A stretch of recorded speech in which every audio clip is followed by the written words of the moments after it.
I'm going to use the microphone just because I don't have to shout this way. People in the room can attest that I actually can project, but for my radio voice, we'll use the mic. Thank you and welcome to everyone. Thank you for being here today. I love it when the stars align and a lot of different interests come together. In this case, architecture, climate resilience, community, all these things came together. Just about this time last year, I was talking to Noah, who's an architect at VMDO. I have been graciously invited to give a community engagement talk to the ELA, the Emerging Leaders in Architecture program, for a few years now. And we were talking about what that this year was going to be, the 2023 cohort, what that was going to look like. And he informed me that the project, the group, was going to shine a light and pay attention to our area. Every year they do a community-facing project, and this year they had selected our area. So where I sit in community engagement, but also being affiliated with the climate protection program here at the county, I thought, okay, this is a really great opportunity to take the expertise we have from architecture, work with our subject matter experts in the climate program, and then use and work with our community to make something really valuable and meaningful. And that all kind of culminated into this project that you're going to see here today. So I want to say thank you to the architects who provided their talent and expertise. Thank you to the community for participating, and thank you to all of you for being here. And I'm going to hand it off to Gabe Daly, the county's climate protection program manager. Maybe we'll have to change the title too. So echoing Serena's huge thank you to the whole team, all of you from ELA for being here. Thanks to everyone else who's come for today's presentation. So I'm just going to take a couple minutes to give a bigger sort of umbrella context. What you're going to see here today is focused on the work that these amazing folks have done around climate resilient hubs in Albemarle County and the possibility of how we could turn some of our facilities into what they'll explain are climate resilience hubs. The work that they did is now kind of falling within a broader umbrella project that we just launched last month called Resilient Together. It's a joint climate adaptation and resilience planning project and process that UVA, the city, and county are leading. And so this is going to be a 18-month long process to work with partner organizations, staff across our entities, members of the public, community organizations, to look at, take what we know about the challenges that we're likely to face here in this region from a changing climate with more extreme weather events and trends, and then craft strategies that can help us be more resilient as a community, which basically means helping us be better prepared for the kinds of local impacts we're going to face. So I will ask my counterpart from the city of Charlottesville, Emily Irvin, just raise your hand. Emily's been a key driving force behind that broader project, working with me as well as other colleagues here at the city, here at the county and city, and then also with colleagues at UVA. So just wanted to share that as like a background context for the work that you'll see from the folks here today. See that within the context of this larger climate resilience planning project that we launched publicly last month, has had a number of months of preparation work going into it, and we're really excited to be doing that work with all of you and with the community at large. So thank you, and I think this group will probably invite questions at the end. I want to make sure to turn it over to them to get rolling on their conversation, but also happy to talk with folks afterwards.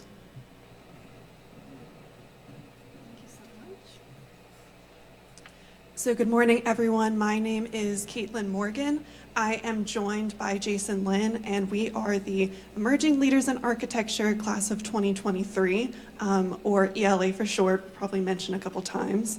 We're honored to be here to present the culmination of our year-long research project. And we were challenged to define a climate resilience hub that can support the evolving changes of Albemarle County and the impacts that climate hazards are having on the surrounding communities. Here we go.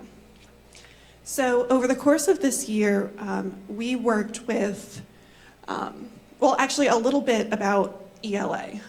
We are, we've had a new class annually since 2009, and, sorry, one second, consisting of design professionals from across the Commonwealth. We have a new class every year, and our backgrounds range from students to recent graduates to established professionals, all in architecture. We meet monthly in person to hear from community leaders and industry leaders about how we ourselves can become better leaders in architecture. Now, this also includes a year-round research project, which is what brings us to speaking to you all today, and also to presenting at the Architecture Exchange East State Conference in November.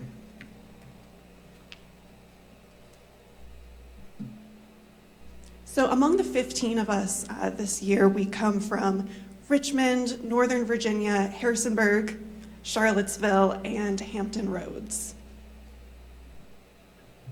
And as Gabe mentioned earlier, one organization that we are particularly proud to be working with is Resilient Together.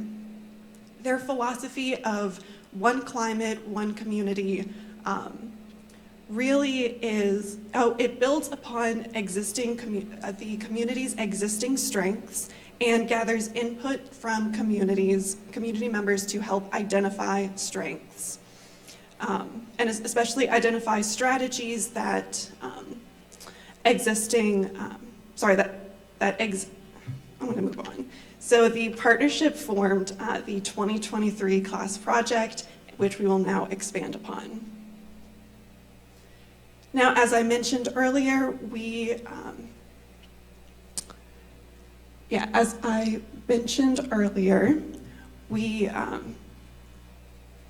worked to develop strategies and develop a definition for resilience hubs.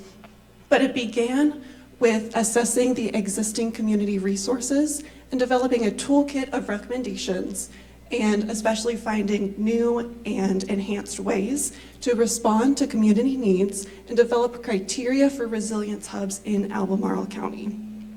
These toolkits drove the criteria for 2 resilience hubs in Albemarle County.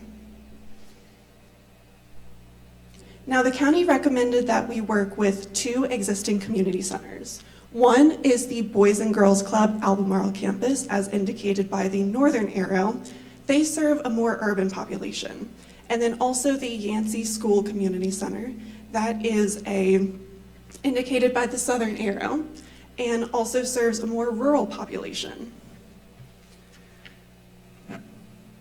Now, we wanted to also assess how these spaces are currently being used and how they can evolve to become exemplary climate resilience hubs specific to that community's needs.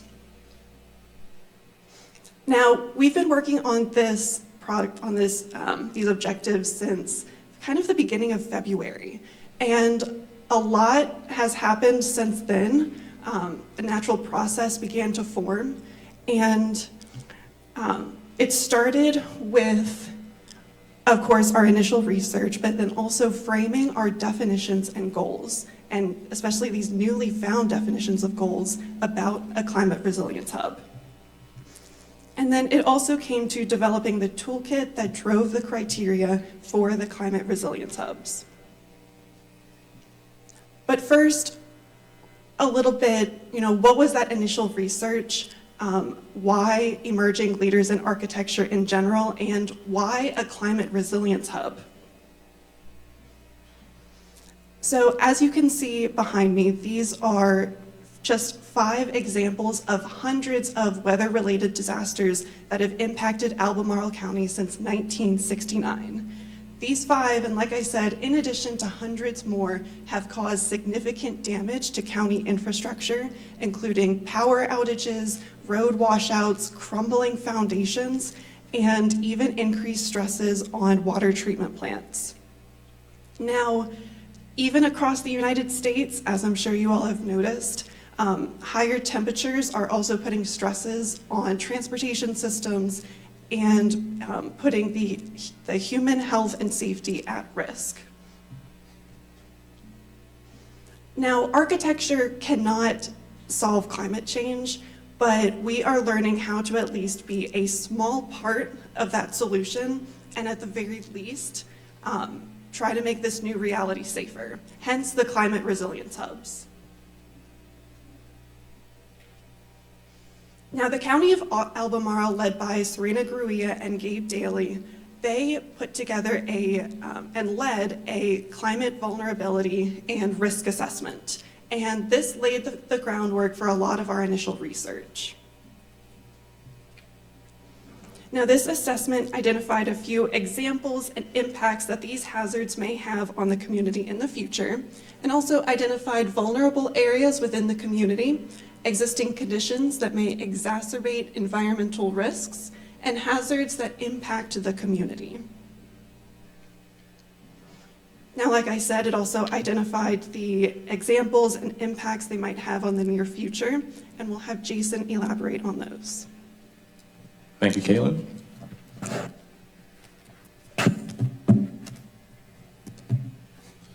These examples come directly from the Albemarle County risk assessment.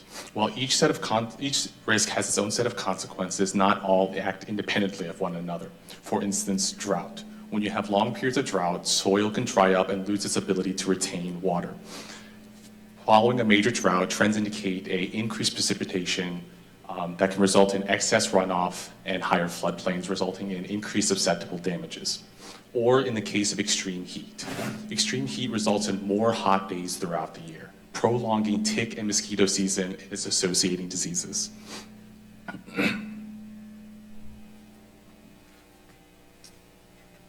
Moving on to our definitions and goals. After assessing our research and the risk itself, we began to develop and define definitions and our future goals. Throughout our presentation, we may occasionally refer to the USDN, or Urban Sustainability Directors Network. The USDN is a nonprofit collective that focuses on sharing information, collaboration, and accelerating the work of local sustainability and climate resiliency through resilience hubs. Some of our existing examples of resilience hubs throughout the US include locations in Washington, DC, Massachusetts, and all the way to California. Now, you all may be wondering, what exactly is a resilience hub? A resilience hub is a community serving facility that is augmented to support residents in everyday operations and to coordinate resource distribution before, during, and after a natural disaster event. If residents are forcibly displaced, or lose power and water during a natural disaster, resilience hubs naturally act as a shelter to support the community in times of need. This year, we've had the privilege of working with two distinct community centers, the Boys and Girls Club and Yancey Community Center, each with its own rich community experience and climate resilient needs. Now, we've emphasized that resilience hubs are to support residents before, during, and after a natural disaster. These correlate directly to the three phases in which a resilience hub operates. Every day. Every day is the phase that focuses on preparedness and in community engagement to disseminate information and to develop a plan before a natural disaster occurs. In addition to providing these services, resilience hubs can also offer infrastructure and health services that may or may not be readily available to the community. Disasters. During a disaster, resilience hubs respond to the situation accordingly, becoming a focal point for gathering information, assessing the situation, and preparing for recovery. Communication in this stage becomes critical as first responders are dispatched to support those who've been impacted by the disasters and to help them find shelter at our resilience hubs. Recovery. Following a disaster, resilience hubs continue to play a critical role in communication and post-disaster recovery efforts, also while providing a space for first responders and volunteers to operate and to coordinate resource distribution accordingly and provide and help those in need.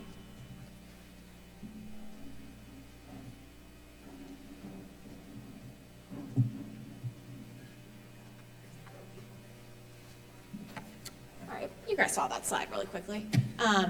Thanks, Jason. Hi, everyone. My name is Anna Nicely, and Perry Hammond and I are going to be diving into the tools we've developed for inspiring and evaluating opportunities for resilience hubs in your community. We all know that the world's problems like climate change aren't going to be solved in a day, or in our case, in a 9-month program. So our goal has always been to leave you guys with lasting tools that we hope will have a second life beyond us and can be utilized by the Resilient Together team. First off, we started researching everything and realized, wow, you guys have a lot of resources available to the community, but it can sometimes be difficult to see them all in one place. So for that, we developed a Google listing, local listing, that people can search and see resources around our 2 case study programs around Yancey and the Boys and Girls Club. We divided that up into several different categories, such as safety and first responders, emergency shelters, food security, so things such as food pantries and other resources, financial security, and general and mental health services. Now, in an ideal world, we hope that when we come back 2 years from now, we'll see a lot more dots and a lot more resilience hubs that can be popping up all around. But that was just the small first piece of information we did. Our biggest lift has been developing this toolkit of sorts. This toolkit is based upon combining the key principles of the USDN, the Albemarle's hazard risk assessment, and our own thoughts and evaluations from it. This is a living document. It's currently a Google Sheet, but can easily become an Excel document that is going to list all of our solutions and ideas that could go in a category. And you have the opportunity to filter through different criteria to think, what's the best spot and what should we put in this hub? It's never going to give you an exact answer. The whole goal of it is to give you some ideas and some next steps on how to apply it. First, I'm going to go into the criteria one by one, and then Perry's going to show you exactly how the tool works. Our first effort was talking about our priorities. We all know there's different priorities depending on the location, and that's going to change whether you're right here in the city center or if you're farther out in the community, for example, like in Yancey. But we would argue that there's some key things that every hub should have. First off, people should know they're walking into a hub. We should have some branding. People should know where they are. It should be accessible to everybody. Physical limitations shouldn't limit anyone from getting resources that they need. There should be internet access, local resources, emergency relief supplies and storage for those on hand, emergency power systems, an emergency alert system, and of course, first aid supplies to help anybody in need. Next, the biggest list of things you'll see is our toolkit, is our categories. These are based on the USDN's 5 main categories that they list through. Those are programming, so that can include things such as mental and health services, communications, buildings and landscape, power, and operations. So operations could be things such as a carpool club, or Jaunt, which is already available, or any other transportation network. As you can see, the amount of solutions is pretty wide and vast and can be pretty overwhelming. That's why we separate things into categories to help these big chunks feel a little bit smaller and more relatable. So a couple of examples of those. Things in buildings and landscape include one of our foundational principles, ADA accessibility. It also includes things like a community event space or community lounge. We heard that the community doesn't like to come for a shelter because they don't feel comfortable in just a smelly old gym. So maybe creating a lounge space and more gathering hub that can be used in an everyday disaster and a recovery situation. You have things such as in our operations, our emergency kit distribution and warming and cooling stations. In power, you'll see things such as emergency power generation and a community charging station. In programming, where you have an endless list of opportunities, you could see things such as a food pantry or emergency preparedness training. And in communications, you'll see such as a phone tree or community support system and a community response board. Beyond our categories, we have a couple different criteria I'm going to go over. First off is our phases, which you heard Jason talk about earlier, and that's in our everyday disaster and recovery. After that is our hazards, which are based on the Albemarle's risk assessment that goes through all the different hazards that you have. Some of these things you'll see, such as a list of local resources. That's going to apply to every hazard and every phase, and that's okay. And then other things, such as maybe a cooling station, that's only really going to be needed in a disaster and during extreme heat. So a lot of these things, it's all a push and pull. There's some things that can apply everywhere, some things that only apply just once. And that's why we really created this to be a living document. The last of our criteria is based on feasibility. And we know, blanket caveat, that that's going to change depending on where the location is. A brand new building is going to be a lot easier to put solar panels on the roof than maybe a 60-year-old retrofitted building. That's why this is a living document that can be changed and adapted throughout time to hit every needs. And since it's living, we have 2 extra columns in our toolkit, which are comments and references. So for example, for the solution of educational games, you're going to see in the comment section, it says the ELA disaster scenario cards, which you're going to hear about in a little bit, and the USDN board games that are already available. Then in the reference, bam, it gives you the link to the USDN board games that you can go ahead and purchase.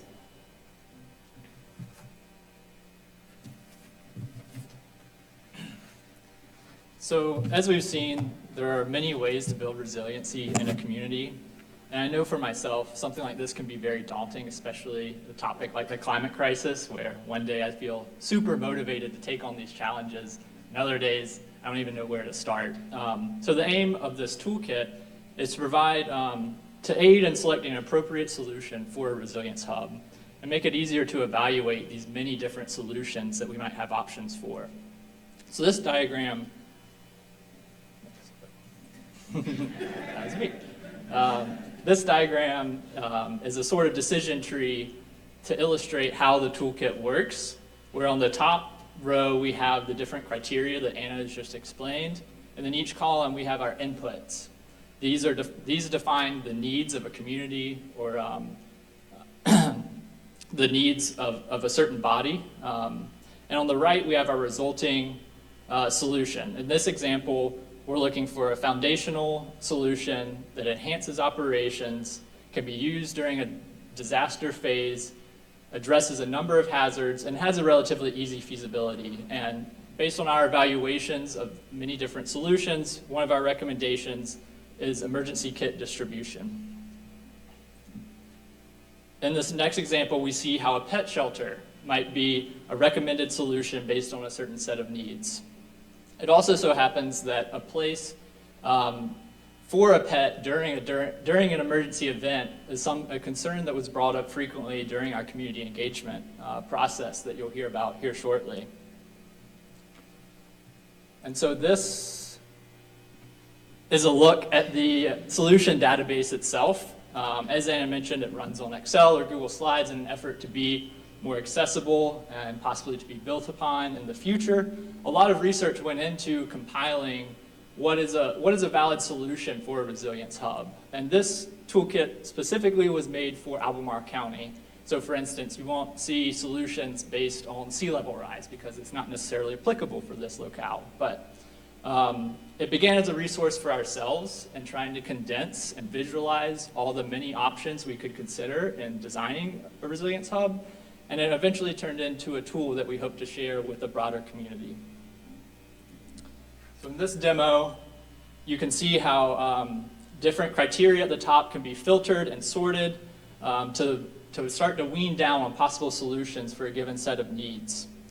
And again, one of our intentions is not that this toolkit is used for this project, that it may be carried out into the future. However, while this solution database holds a lot of great opportunities and potentials, by itself, it cannot live on beyond a computer screen. So that is why Vina and Lindsay will now share more about the community engagement process that we went through in order to gain more of an understanding of the local community, its strengths, its needs, especially in this situation of climate vulnerability and risk that the county faces.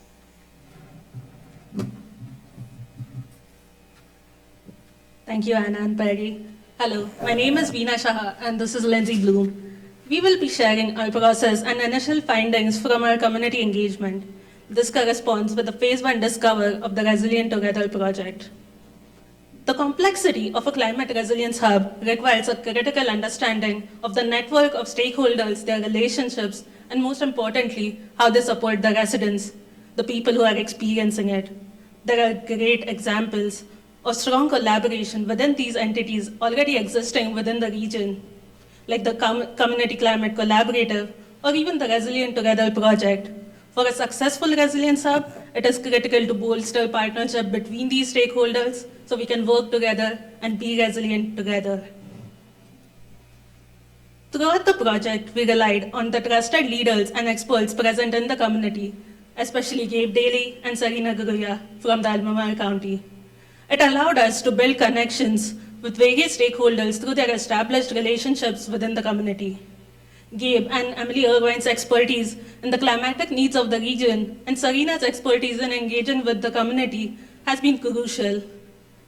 Insights from Jen Fleischer and Emily Pelicia have been critical for our understanding of the health and emergency response systems within the county. And then, as program directors, Ed Brooks and Kate Lambert are great resources to identify and prioritize the needs at each of these case study locations. Early in the project,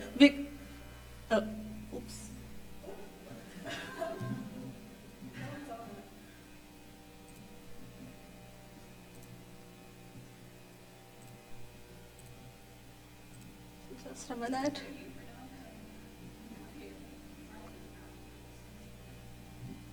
Sorry about that.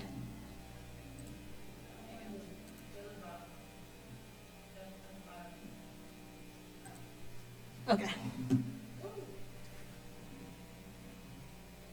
Early in the project, we recognized that given the short duration of the ELA project, it might be difficult for us to establish trust within the community to conduct authentic engagement. So, how do we go about gathering community feedback? We had what we called active engagement by interacting personally with the community and key community partners through existing events and scheduled meetings. We trusted the community leaders to plug us into the events that were most suitable for the community. And then to continue having ongoing interactions with the community and especially the building users, we deployed passive strategies. Survey boxes were placed at each of the case study locations and online surveys were made open to the general public. Pressing the wrong click. There you go. So these are some of the tools that we employed to interact with the community during the public events. We had a flyer giving the background of what the project is about, what a climate resilience hub is, and most importantly, who we are. Partnering with the award-winning Let's Talk Albemarle initiative gave us some credibility, and the fun engagement van gave the community some association even before they got to our booths. Special shout out to Sarina and Tamara Ryan for being alongside us during these events. More than anything, it was just about going to the community members to introduce the project and having a conversation with them as they'd like. Listening to people's experiences provided us with a context and deeper understanding of the importance of a climate resilience hub in the Albemarle County.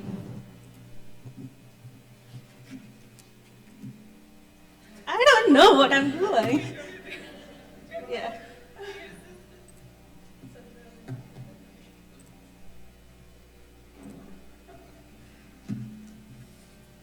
Along with the traditional Q&A type survey, we developed a fun game to prompt responses during hypothetical climatic challenges faced by the community, the disaster scenario cards. These cards have various emergencies to understand the personal values and priorities of people during the times of crisis. The disasters correlate with the top 5 prevalent hazards that were mentioned earlier. These cards were especially effective in engaging the children and in turn starting a conversation with their parents. Additionally, putting a hypothetical scenario pushed people to think critically, and it also served as an educational tool. So, talking about festivals, our first public-facing event was the Soul Festival. It was aimed to get an overview of the greater Albemarle community's perspectives on climate resilience. The goal was to get a feel of community's inclination towards the idea of a climate resilience hub and understand their priorities. And having partnered with Albemarle County on this, we took advantage of their snow cone machine on one of the hottest days of August. The high 90s definitely made it easier to start a conversation around the changing climate. To me, the most realistic part of the project is hearing how Julio shared a house with two of his friends during a hurricane. And yet, when I asked him what he's most concerned, he responded, early flood warning to the residents by the Raivana River. Or how, through our conversation, Jasmine is now prepared. In case of an emergency, she'll get her child and pet in her car and have her family pictures back to go. On September 30th, in the afternoon, with a much pleasant weather outside, we went to the annual Simpson Park Community Day, right across from the Yancey Community Center. The event catered to Esmond and the surrounding rural communities in southern Albemarle. I would like to extend a special thank you to the Sheriff's Department for the scavenger hunt, which brought in a lot of traffic to our booth. We interacted with a lot of families, with children and young adult groups, as well as the aging population in southern Albemarle. The success of this event is captured on this photo on the left here. June, a young girl who dragged her mother back to her booth so she can play the disaster scenario cards with her mother. And then, hearing a child whose parent is in the emergency response explaining all the actions she'll undertake in case of a flood and how she'd be staying put in the bathtub. Another key event was the community open house led by the Resilient Together team. This event had focused and open discussions surrounding the theme of the project. The board, set up in the background, provided deeper insights and gathered feedback over the climate vulnerabilities. And the disaster scenario cards were yet again a big hit. And now, Lindsay will speak to what we heard from the community and the initial survey results. My hands first, so I'll use this.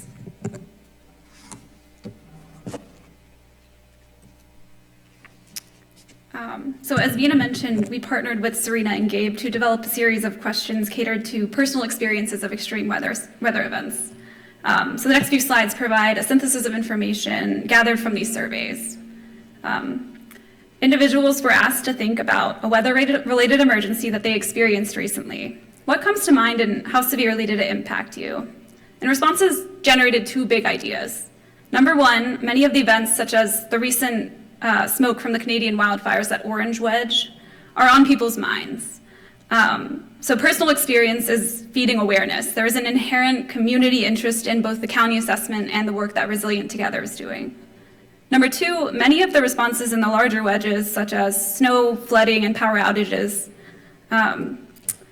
noted that they were severely impacted by these weather emergencies, relating personal struggles to an absence of resources or personal property damage. So discomfort is tied to a disruption in everyday life. Thinking of greater community needs, there is a desire to provide resources that promote the continuation of everyday life in the event of a weather emergency. Right direction. So to provide some more experiential data, we pulled some favorite snips from the surveys that display glimpses of humanity in Albemarle County. So I'm going to answer this, with my mom in mind or with a friend in mind.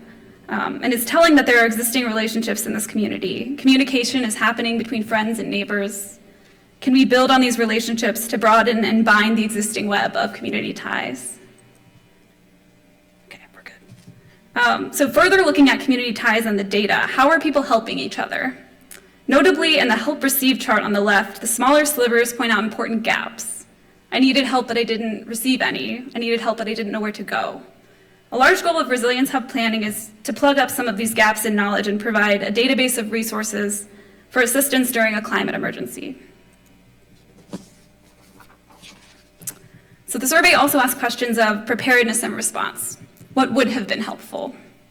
And there appeared to be a gap in knowledge of where to access shelter-like needs, such as showers and backup power. The right-hand side shows responses to the question, what 3 things would you save if you had to leave your home in a natural disaster? And answers can be categorized to understand values. So food, money, clothes, identification, the essentials needed for the continuation of everyday life. Phone, electronics, how do I stay up to date? How do I touch base with the people that matter to me? Pets, pictures, books, sentimental items. As Perry mentioned earlier, we had an overwhelming response for people concerned about their pets during an emergency and have factored that in when planning for the Resiliency Hub. Here's a taste of some of the answers to the disaster scenario cards Vina mentioned, corresponding to the 5 risk categories. And the cards were a helpful tool to engage folks, particularly children, in bringing in their parents. My personal favorite answer under what 3 things would you save is self and Benjamin, my turtle. That was a particular kid who was adorable. So looking specifically at data gathered for a climate resilience hub, we worked to establish an engagement strategy to assess existing community facilities that could serve as climate resilience hubs. Tying back to the Resilience Hub toolkit that Perry and Anna were speaking to, we used our 5 toolkit blocks on the left to help identify and categorize existing program strengths and opportunities to grow. We were fortunate to speak with a handful of incredible program leaders at Yancey Community Center, one of our 2 case study sites. There is a richness and diversity to the various programs operating on site, just with the few noted in the chart. And the next few slides give a glimpse into the conversations we had with community leaders. So we spoke with the Yancey Food Pantry, who helped to collect and distribute boxes of non-perishable foods, meats, and produce to the community. The food pantry operates as this incredibly well-oiled machine. A particular strength lies in the food delivery service, easing access to food for community members who have difficulty leaving their homes. After speaking with the food pantry team, potential improvements on the day-to-day operations include a covered canopy for drive-up deliveries and a more sustainable internet connection.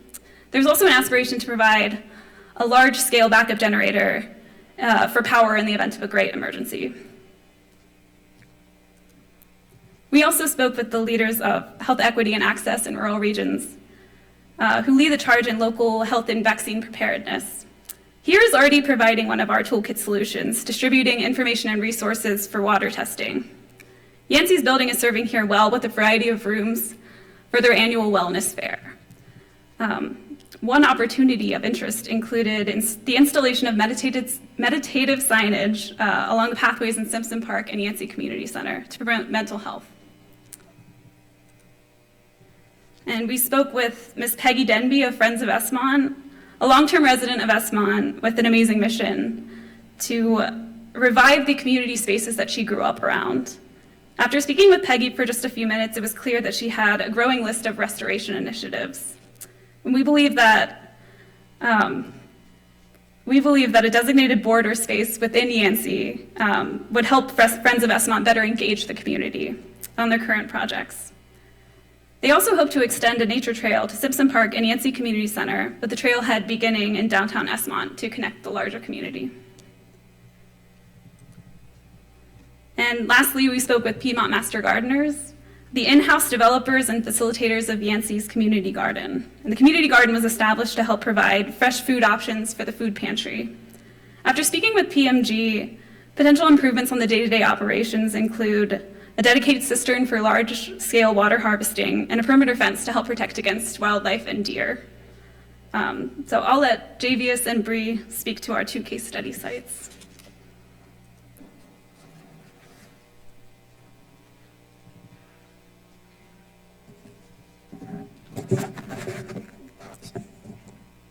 Hi, everyone.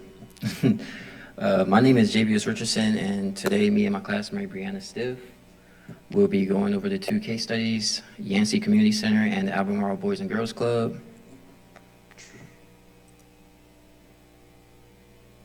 So the first case study we will be going over is the Yancey Community Center. It is located in the rural area of Albemarle County. In the small town of Esmond, like we said earlier, residents love to hike and fish and do other outdoor activities.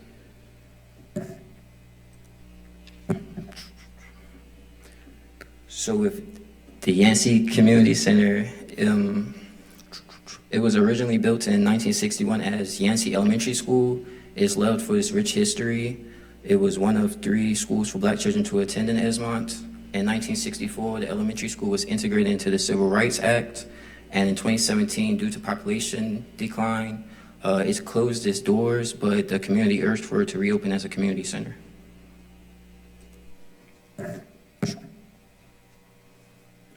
So what does the community center already offer? We have identified some of the pre-existing programs and events that are driven by this community.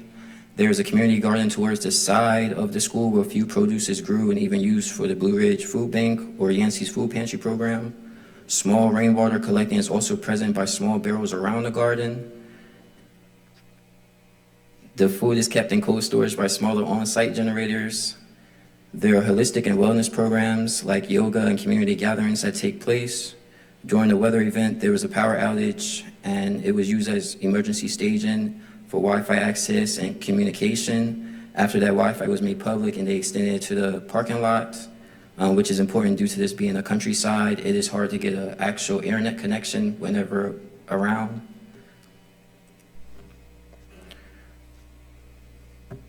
As you can see, the food pantry program is pretty popular in the area, giving out about 50 boxes twice per month.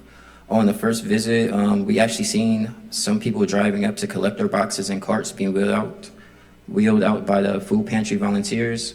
They host a skate night that's pretty vibrant in the area in the gymnasium. It's pretty full of families of all ages coming out and having a good time.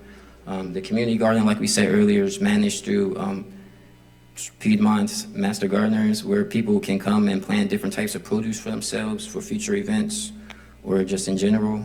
These are just some of the things that Yancey does to unify the community and give back amongst each other. Yancey is thriving well. Although Yancey is thriving well, we have utilized our toolkit in our community engagement responses, and we have exploited additional opportunities to further expand their progression. We recommend an improvement on the infrastructure as well as an expanded rainwater collection system that could be used to facilitate the garden and possibly provide potable drinking water and a pet shelter to accommodate the furry members of your family, which you may have a hard time choosing between leaving behind or risking your safety. We suggest expanding community plans of actions and educational games for different families and having more of a focus on holistic wellness programs, which may help some who are stressed out or lost important things due to extreme events like flooding. We believe establishing an emergency kit distribution space and a comfortable cooling, warming shelter in place because it allows people who already have plans or on the go to be able to receive these emergency supplies. And previously we received feedback that cooling and warming shelters weren't really comfortable for people, so we felt like it was very comfortable that anybody of any age can really come out and just enjoy their stay there. Like I mentioned before, Yancey has a generator, but it only powers their food pantry cold storage. We recommend a larger generator to be able to power larger areas, such as like a computer lab or a media center. Solar panels would greatly benefit the community center, giving the generator support power or another renewable energy source that could be used in case generators stop operating. Lastly, due to the area being a more secluded space, like I said earlier, there's really no internet service around the area, so improvements upon communicative services or Wi-Fi infrastructure is very imminent. From what we have learned about Yancey and the solutions in our toolkit, we have identified 3 major opportunities that could turn this thriving community center into a resilience hub. These opportunities will include a media room that will provide different forms of services and access to stronger Wi-Fi, a Zen room that can appeal to mental and physical health, and as mentioned earlier, times and times again, a pet shelter to accommodate your furry family members in need of a place to relax. The media room, next one. Cool. The media room will have computers, workstations, and a printing station for community use. It will have a Wi-Fi strength booster and a charging station for multiple devices in case there's a power outage or power is imminent at the time frame.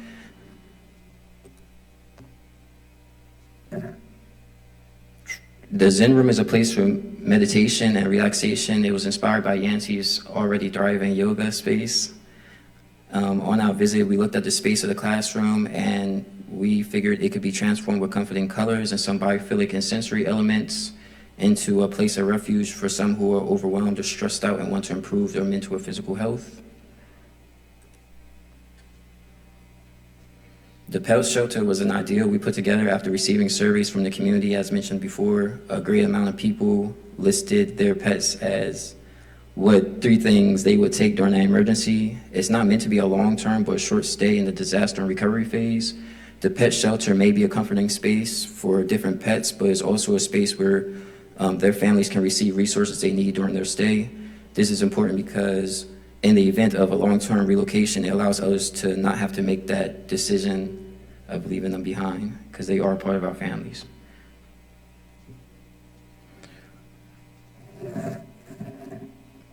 Following the interview we had with the Yancey Food Pantry, there were many takeaways that we based recommendations on. A canopy extension for drive-up delivery so that's easier for volunteers to mobilize food and carts during different weather events such as rain or snow. More variety in the seasonal produce to provide the community and the food pantry with more products alongside non-perishable items. Solar array for more energy production rather than just a few small generators specifically for cold storage. And a large capacity generator for larger spaces that may be occupied frequently for computer lab or media space.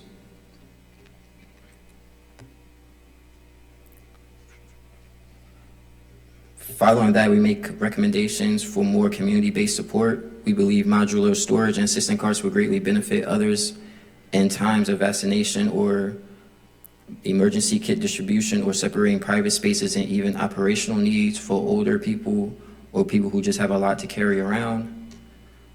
A walking path that may extend to Simpsons Park with mental health signage may be important for some who live in the area and find comfort in hiking or doing outdoor activities. We know times may be tough and there may be a way that some just might find comfortability to cope with things that may have happened. For the Piedmont Masters Garden, as we know is already thriving, we believe a ground cistern will expand the production of water harvestation and storage to facilitate the garden even further. A community mural we felt was a great idea because it promotes generational ownership and unifies the community even more, and it'll create a more comfortable space for people who may be coming to the community center for the first time. And from here, I would like to pass it on to my classmate, Brianna, who will be talking about the Albemarle Boys and Girls Club.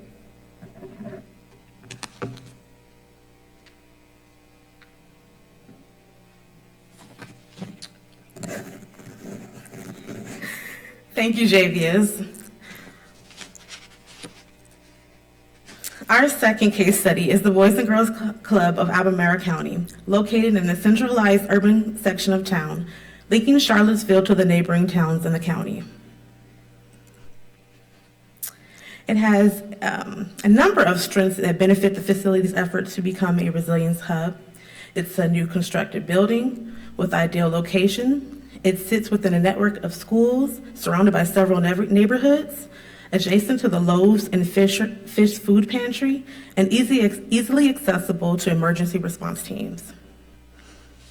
The Boys and Girls Club consists of numerous summer and after-school programs consisting of the culinary arts, sportsplex, arts and crafts, and a STEM lab.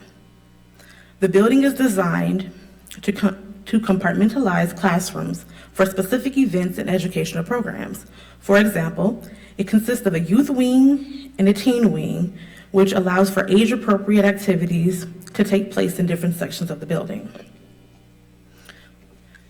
As previously stated, the facility is a brand-new building with new mechanical and electrical systems. Although it doesn't currently have a solar panel system, it is solar power ready.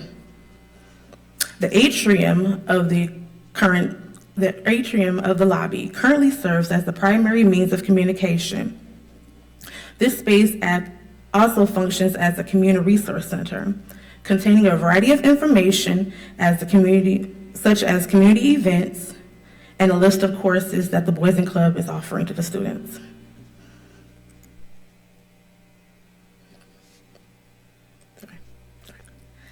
The first image, did I go too far? Okay, yeah, sorry. The first image shows the pollination station, a garden consisting of a variety of plants and flowers that can be used as an outdoor educational space. The second image shows a culinary activity where the students are baking homemade pizzas, displaying that the commercial kitchen space can be occupied as an indoor educational space. The third image shows that the facility's location naturally serves as the hub for the community surrounding the schools and with a clear pedestrian access to all the buildings.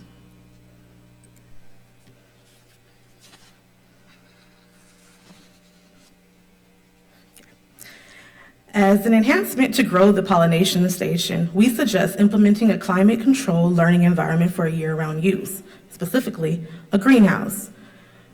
The expanded gardening space is intended to provide a relaxing environment to aid the mental health services provided. We also wish to support educational opportunities where the students can evaluate how the evolving climate affects the natural and built environment. The food produced within the garden can be used to cultivate relationships amongst the community as well as the local food bank. In the event of a power outage, we suggest implementing a charging station where the community can simultaneously charge up multiple devices so they can stay in contact with their friends and family. In order to sustain this addition, we recommend implementing a renewable energy system, a solar array, which is a series of solar panels connected to retain and redistribute energy throughout the building. This is ideal for sustaining the emergency communication system that will support the facility director in staying connected to and up to date with the local emergency response team during an event.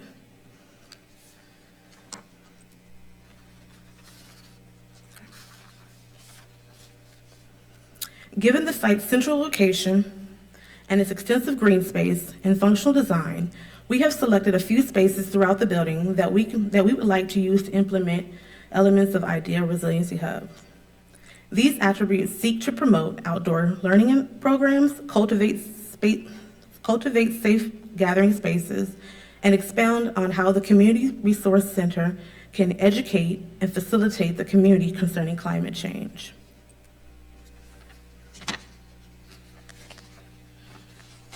The greenhouse.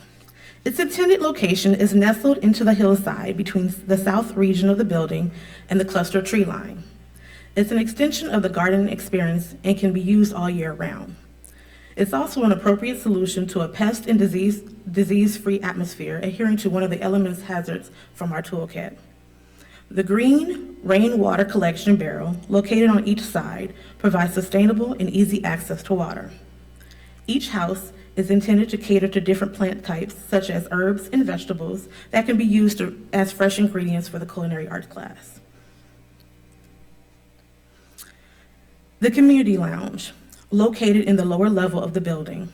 It's a base requirement in catering to the students' physical and mental well-being.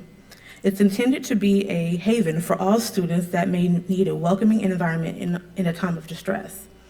This space was created as a direct response to a community member's plea to have a safe environment to unwind and complete homework from any distractions from a challenging home life. In the event of an emergency, the students will have a secure and familiar place to retreat to. This lounge can also serve as a classroom for emergency preparedness training, where the local emergency response team can host courses and inform and prepare the community for a series of potential natural disasters. This may include creating escape plans for each community member's household, CPR training, and an emergency kit making. Last but not least, the Community Resource Board. It is the information hub located in the atrium of the main entrance lobby. It is intended to be an easy way to provide the community with useful information as well as promote community engagement. The community will be able to engage with the story booth, the interactive learning games displayed on the floor for the children, and utilize the video games shown in the back of their lobby. This space will have an emergency database found on an iPad that will be kept at the reception desk. This database will consist of contact list of information of emergency personnel. A vital component of this space is the Community Resource Board. Each day, the digital board, which is shown to the left, will display real-time climate data. Before and during an emergency disaster, the board will display emergency notices and instructions. Emergency kit distribution will be located at the tables besides the resource board for those that wish to shelter in place. In a recovery mode, the board will display a community's tools sharing list. This list will will consist of contact information of the community members, their skills, and the tools that they are willing to share with the community. The resource board will also display clips of how-to videos regarding making repairs to damaged parts of their home. With these visuals, our goal has been to show the endless opportunities within these existing case studies, and there are many other potential resilience hubs which can be reinforced to cater to the surrounding communities during emergencies. As we witness the global threat of climate change, restructuring how we live and how we plan, we must continue to create innovative solutions, all while celebrating the strengths these resilient communities have. I would like to reintroduce my colleague, Anna Nicely. Summarize, we just want to say that we've thoroughly enjoyed getting to learn and interact with your community these last 9 months. We believe the community is primed and ready for launching resilience hubs in the area. We're excited to leave behind to the Resilient Together team both our list of adaptable tools and resources that will hopefully have a life beyond ours, and our research, both the summaries and all the raw data. Before we open up for questions, I would like to give special thanks to the leaders that guided us through our time. To Noah and Haley, thank you for your overarching leadership and guidance. Kathy, thank you for always keeping us in line and organized of where we needed to go. Gabe, thank you for your endless streams of sustainability knowledge and excitement. And last but certainly not least, Serena, thank you so much for being our link to the community and always keeping us excited for the next steps ahead. At this time, I'd like to open up the floor for questions and invite some of my colleagues to come up here to help answer.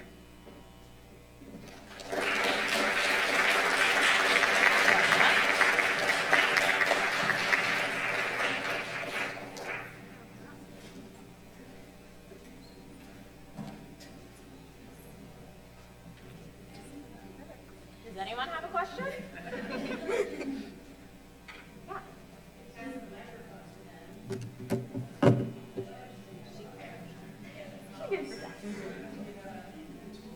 Yeah.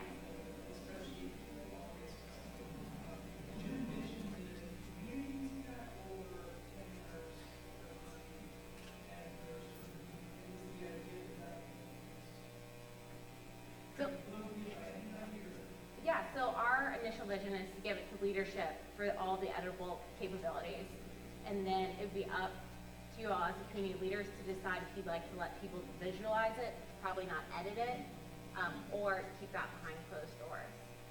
But our thought was it's for leadership to edit and change and adapt. I mean, it would be a really great example to say you have a couple of those floating around. You have a master one with all the ideas, but obviously your feasibilities or your priorities are going to change depending on which hub you're defining or looking into. Oh, do you need me to say all that again? Okay. Yeah. Can you hear me? Does that work? Okay. I think in our initial discussions with Serena and Gabe, they mentioned this is an example of what we've shown, but if they want to use for funding or fundraising in the future, this could be a really good toolkit of just figuring out like what can we do through feasibility, or what do we think is most vital to do now, and or like a 2-year plan or a 5-year plan or a 10-year plan. So kind of using this hopefully to help organize their thoughts for future planning too.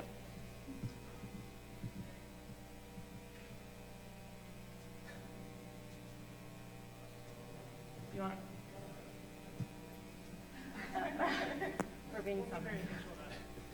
Yes, some of the gaps that you identified in terms of people's needs during the disaster or emergency that they experienced, did they happen to line up at all with some of the ideas that the Resilience Hub is designed to put in play?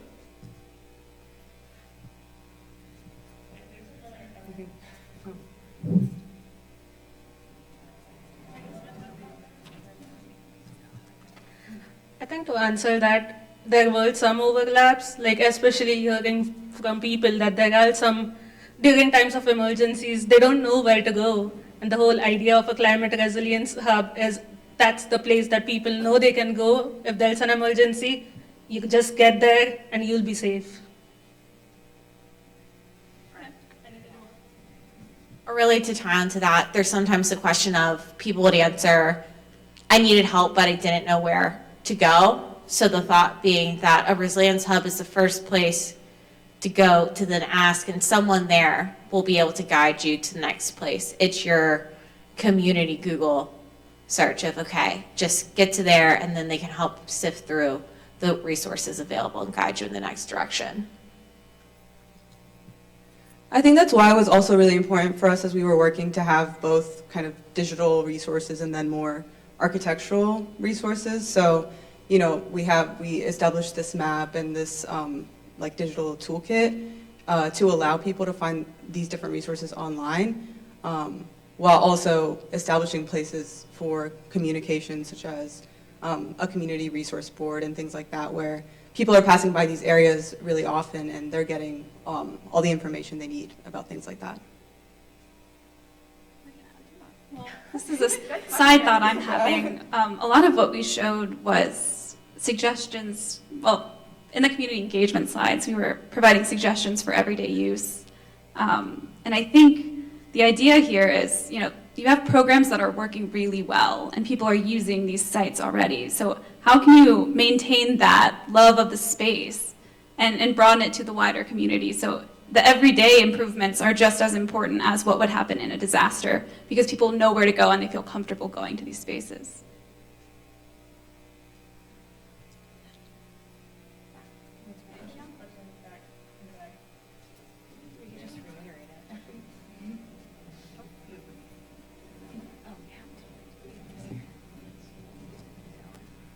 I missed the first part, so perhaps you spoke to it then, but did you look at, with the size of the community, kind of what the gap is between existing facilities and the need for new ones, and make any determination about how many hubs or the distance between hubs?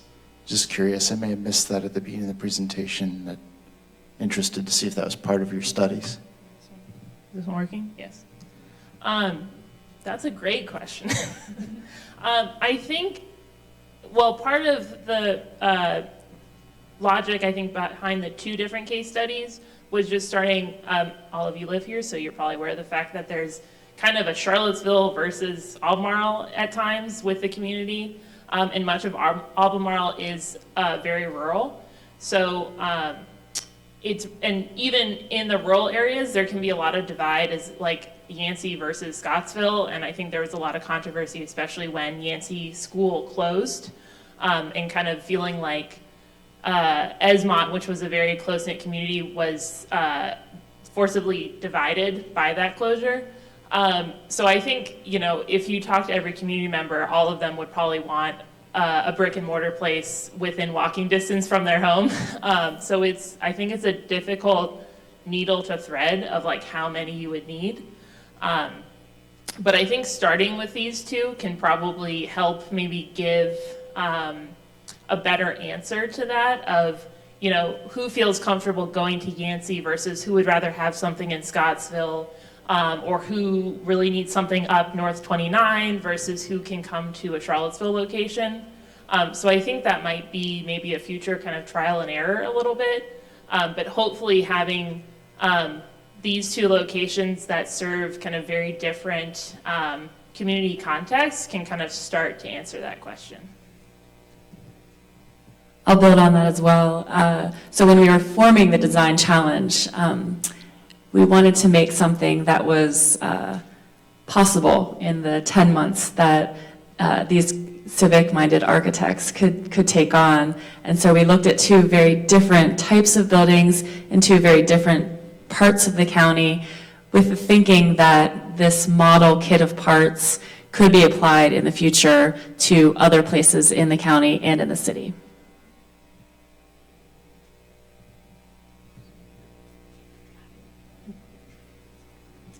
This is a great presentation. It's really inspiring. One of the things that I was wondering whether you had begun to look into is whether there are relationships between the public and civic resources that it looks like are focused in these centers, and whether there's a relationship between the private or resources, the local congregations, the local clubs and civic organizations that might reinforce each other. And I wondered whether you had looked into those relationships as well. I can start that. Well, I think that is also something that might depend on location. So for example, Boys and Girls Club is technically a private organization, but they are working directly with the school systems that are nearby. So I think that's definitely an example of they're building upon each other and kind of creating like a symbiotic relationship. I think Yancey, I guess, those are all private. It's kind of a mix of government organizations because they have the Blue Ridge Area Health System and then the food bank, and then also, I think, is JABA a private organization? Do we know? It's a nonprofit? Okay. So I think it kind of depends on the location of who is going there already and who might have the opportunities. I know Ed Brooks talked to us a lot about some of the successes and failures of organizations that have worked with Yancey, and how it's sometimes been difficult to, they propose a program that they think is going to be really successful, but then people don't really end up taking advantage of it. So I think that that's going to be something that needs some finagling.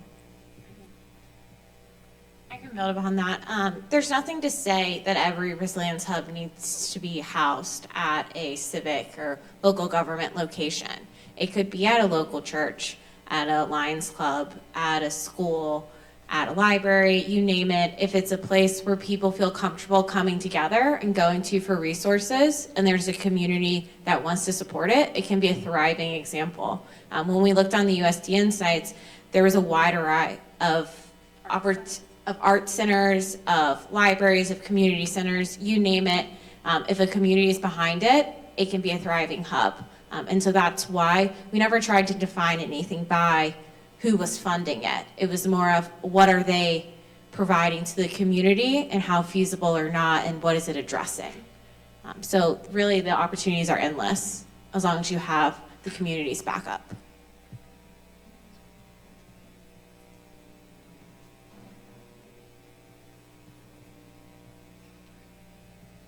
Hello. Sorry, I also missed the first portion. I'm curious about homelessness and if any of the homeless population is involved in these plans or ongoing activities currently.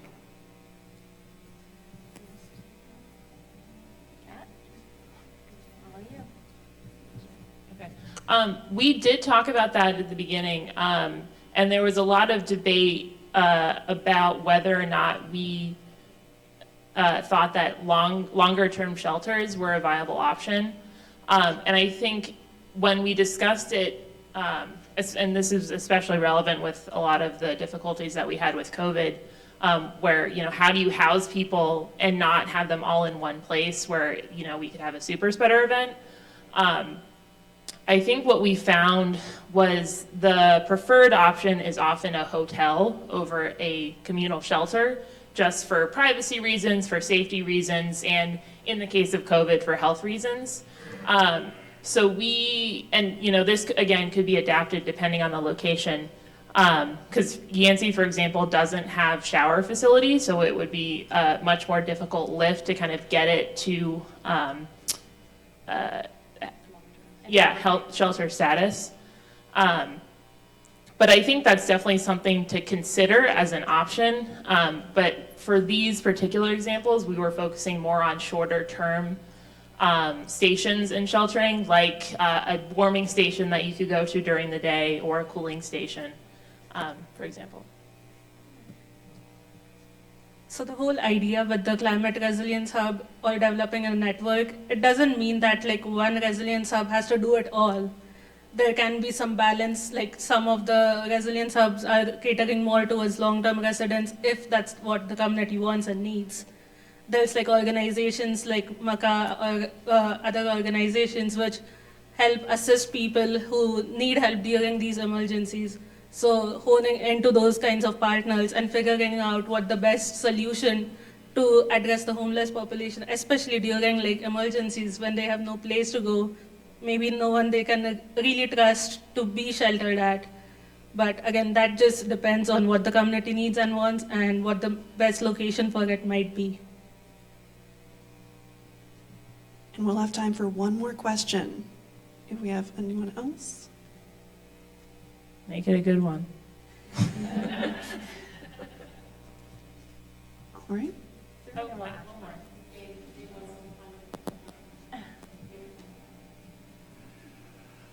I feel like there were some graphics throughout the slides. Is there an established, like, symbol, emblem for Resiliency Hub? I'm thinking of growing up seeing fallout shelter signs, knowing that, you know, whatever building it is, wherever it is, that was identifiable, something, you know, that was I think there was a few slides where there seemed to be something like on the front of the desk. I don't know if it's something you came up with or something that is more universal. Gabe can answer that.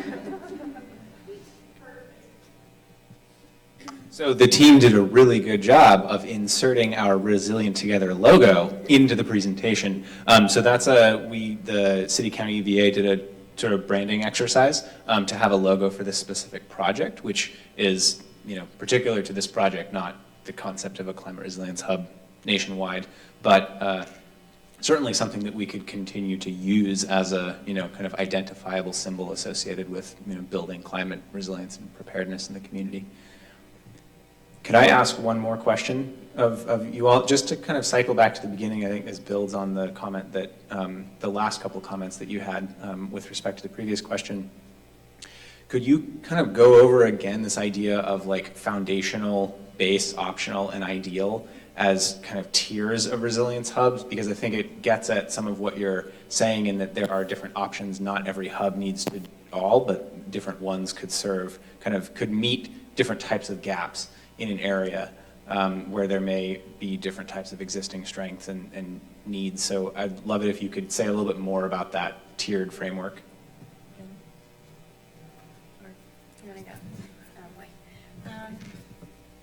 Yeah, so when we first did a broad brush, we're like, okay, let's have our principles and priorities with it.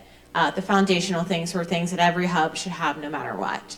Ideal, we're kind of, if there was, money was no question and space was no idea, like it could be endless, utopia, that's our ideal. So, you know, in ideal, we would have a shower for every person, we would have PVs on the roof, we would have geothermal powering our facility, we would have everything for everyone. And then we go into the base and the optional as well. So baseline things would typically be like a food pantry or some type of community event space. So whether that be a large auditorium, a gymnasium, or just a large space for people to gather. And then the optional is when you kind of get in between the, all right, we've got a little bit of funding, we can probably make something happen, put that in the middle part. We really believe though that those priorities are going to change depending on which hub you're looking at. For example, it was really hard to classify them when we look at places such as Yancey, who's an older structured system, versus the Boys and Girls Club, which is newer and already has some of the key benefits of higher infrastructure, but Yancey already has an incredible community baseline behind them. So it's another one of those, everything's up to interpretation and up to evaluation, depending on where you're looking. All right, I'm going to wrap it up. I want to say thank you so much to our ELA class. The idea of community architect is embodied in this group. They not only volunteered, I believe they paid to be a part of this group, which is so impressive. And you highlight the importance of design, of community engagement, and really thinking through really viable options for us to use in the future. So thank you so much. We're going to have a little reception in the back if you are interested in talking to these wonderful architects. And also, I'd like to get a photo with all of us out there. So again, thank you all for coming, and we welcome you outside as well.